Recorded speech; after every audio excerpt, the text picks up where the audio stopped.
Creo yo que la corrupción relacionada con el servicio público está sobrediagnosticada, tiene diferentes mediciones y los esfuerzos que aún se están destinando al diagnóstico y a la medición de la corrupción cuando está asociada al servicio público deberían mejor ya destinarse a combatirla directamente y no solo a anunciar o medirla. Considero en una analogía muy simple que el mejor sistema de salud que puede tener un país no es aquel que se dedica a crear la infraestructura de salud, no es aquel que tiene la dotación suficiente en medicinas, que quién sabe si las vaya a ocupar o no, ni es aquel que prepara o especializa a diferentes personas como médicos para poderlos atender. No creo que esa sea la característica intrínseca que pueda garantizar una sociedad saludable o sana, sino aquel que tiene un sistema de salud preventivo que hace incluso un mejor y eficiente gasto y que lo que evita es que la sociedad se enferme. Es decir, prevenir y no corregir. Creo yo que esa es la mejor forma de ver lo que también pasa en una sociedad con relación al tema de la corrupción. Si nosotros empezamos a crear estructuras y estructuras y estructuras que vayan a combatir, a sancionar, a fiscalizar la corrupción y dejamos de lado el sistema preventivo para combatir la corrupción desde la prevención y desde inhibir esos actos, estamos yo creo que distrayendo y no haciendo el mejor uso eficiente del gasto público. Tenemos diferentes estructuras, cada dependencia de gobierno tiene un órgano interno de control, algunas instituciones incluso tenemos áreas de Contraloría interna o áreas de interventoría o áreas de evaluación. Tenemos instituciones a nivel de diferentes poderes de la Unión que también tienen esta función y que pues no hemos logrado disminuir los índices de corrupción. En la reflexión, yo creo que en un foro como este y abierto a la sociedad, como ciudadano y como servidor público, creo que les quedamos a deber todavía mucho. Y en esa reflexión creo que debemos encauzar y saber encauzar a tener un sistema preventivo más sólido que evite que se presenten estas áreas proclive de corrupción. Me imagino que convocan al jefe del SAT a este panel y a este foro anticorrupción por lo que representa esta institución y el número de clientes o contribuyentes que nosotros atendemos y por la naturaleza de la relación jurídico-tributaria, demasiado técnico el término, pero autoridad contribuyente, en una relación en la que uno tiene que desprenderse de su patrimonio y nosotros lo tenemos que recibir. Y en ello, por supuesto que hay un área proclive de corrupción. Tenemos alrededor de 51 millones de contribuyentes.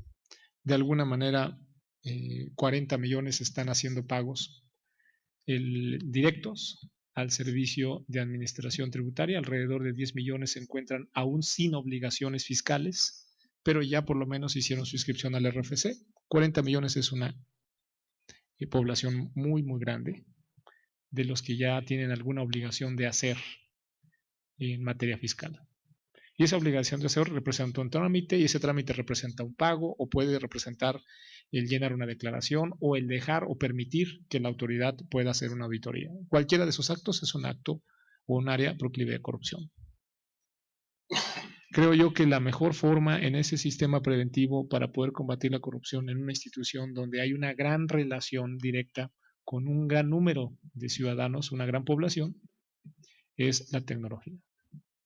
Una gran herramienta para poder ir previniendo, fortaleciendo nuestros esquemas es la tecnología. Hacer trazable la tarea del servicio público, que pueda ser en una bitácora distinta a la que se registraba en un libro hace 10, 20, 30, 40 años, o a veces ni se registraba a propósito.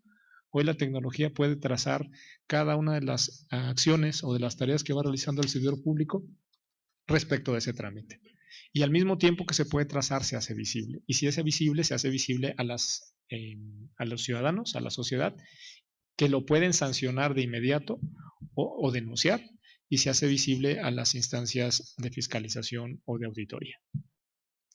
Y sobre esa huella tecnológica no hay forma de cambiarla. Y es una pista muy interesante que deberíamos de aprovechar mejor las dependencias y los sectores que trabajamos en el servicio público. Y al igual también el sector privado. Porque en ese sistema, en la analogía simple que yo les decía, en ese sistema preventivo de salud pública, participan igual los médicos del sector privado que los médicos del sector público.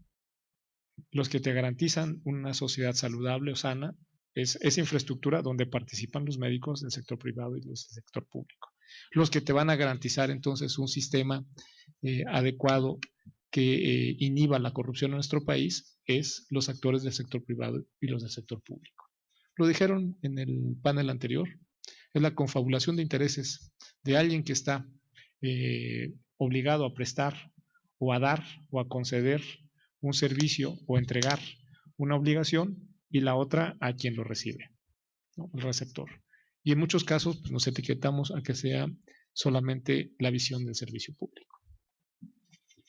Medido y diagnosticado, dicen las encuestas, la encuesta de INEGI y también una que hace el IMCO, alrededor del 88% de los ciudadanos en una encuesta nacional de índice calidad y gobierno indican que el 88% indica que conoce, ha escuchado o cree o sospecha que hay corrupción en el trámite del servicio público al ciudadano. En esa misma encuesta, cuando se hace la pregunta concreta de esa percepción de corrupción, solamente 12 de cada 100, 12%, dicen que han vivido una incidencia de un acto de corrupción. La percepción es una y la incidencia es otra. 12% es alto de todos modos, ¿no? Que 12% de los encuestados haya tenido una incidencia de corrupción es alto. ¿Dónde están las áreas de mayor corrupción de acuerdo a esa encuesta? Principalmente en servicios de seguridad pública, asociados a infracciones de tránsito, por ejemplo, o a la verificación vehicular, a las multas de tránsito, al ejercicio administrativo que tiene el Ministerio Público, en la Procuración de Justicia, en la investigación, en la averiguación previa, o también está en trámites relacionados con la propiedad. Puede ser, sin duda, pues en los estados, el registro público de la propiedad y del comercio.